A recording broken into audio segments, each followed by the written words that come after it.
This video is sponsored by Rize. Staying focused is tough, but here are some of the best tools that not many people know yet to improve your concentration and get more things done. When I was in university, I used Focusmate when I really needed to keep myself accountable to study or get things done.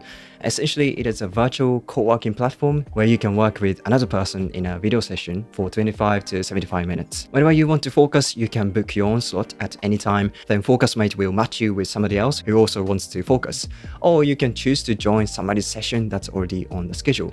During the session, you and your partner share what tasks you plan to work on and then start working on them together. Lots of people from different backgrounds across the world use this tool, so some might say they are fixing bugs, studying for an exam, preparing slides for a presentation. There are even people who use this even when cleaning, cooking, or reading. So you can use this tool for literally anything you want to work on. Having someone to hold you accountable like this really helps you keep on track.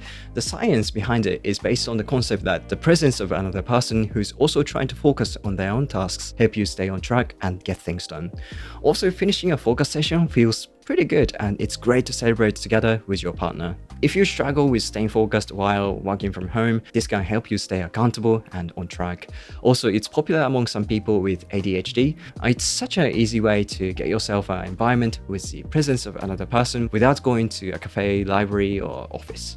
There are some great focus music apps like Endo and Brain FM, but recently binaural beats have been getting more attention ever since Andrew Huberman mentioned it. It was one of the few scientifically proven music that can enhance your focus. And now there are so many binaural beats apps on the App Store. I've tried a bunch, but the one that I liked the most was this one called Binaural Beat Brainwaves. It comes with many presets for different purposes, but I use only this learning preset.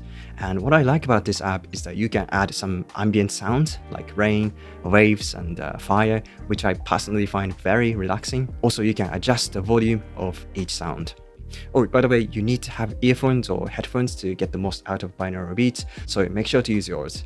Whenever I want to work on something, I can pop in my earbuds, play the focus music, and get to work.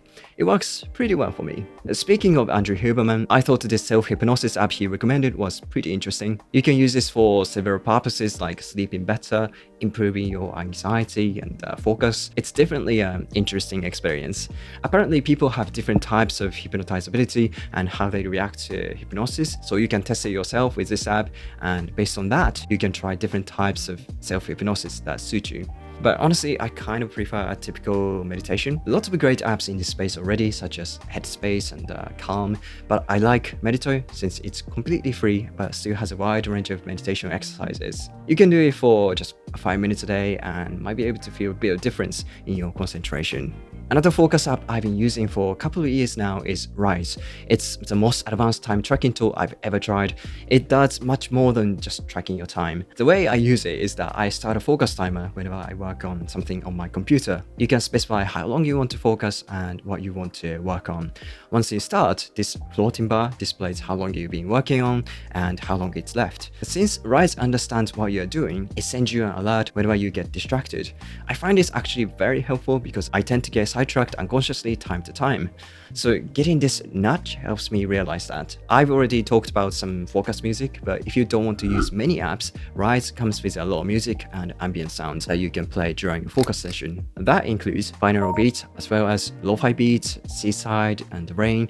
This way you can just use Rize for focus timer and music too.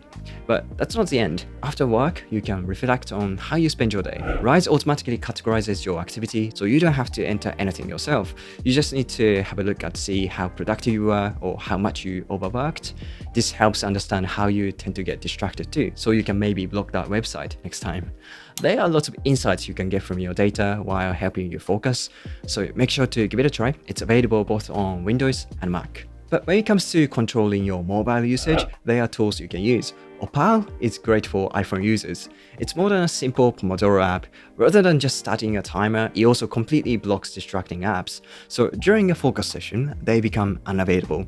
You cannot even open them nor get notification from them. This is perfect if you find normal focus timer apps or the do not disturb mode insufficient. But you can use this not just for focus, but also for having a quality time with your family and friends, winding down, and so on. And you can build your own sessions too, where you can specify the time and which apps to block.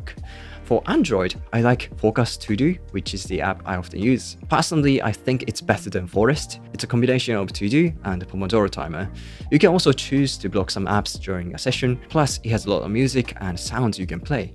Design-wise, Forest might be better, but I love how customizable Focus To Do is. I wonder why not many people even talk about it. If you're a writer, student, academic, or anyone who writes a lot, I cannot recommend the Most Dangerous Writing app enough. It's completely free and you don't even have to sign up to use it.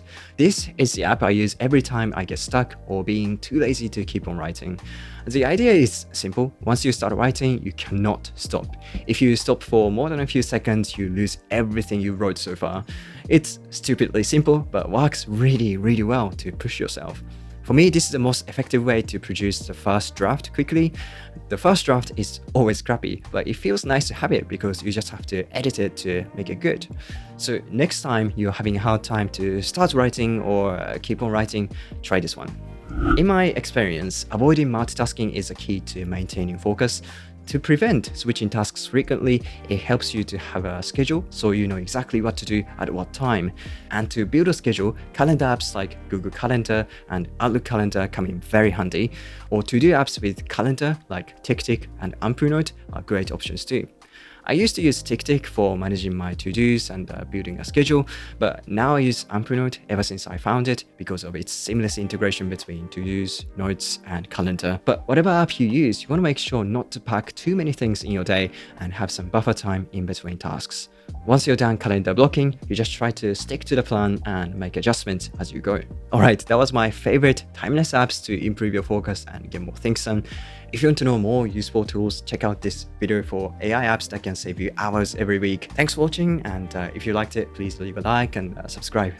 Alright, bye.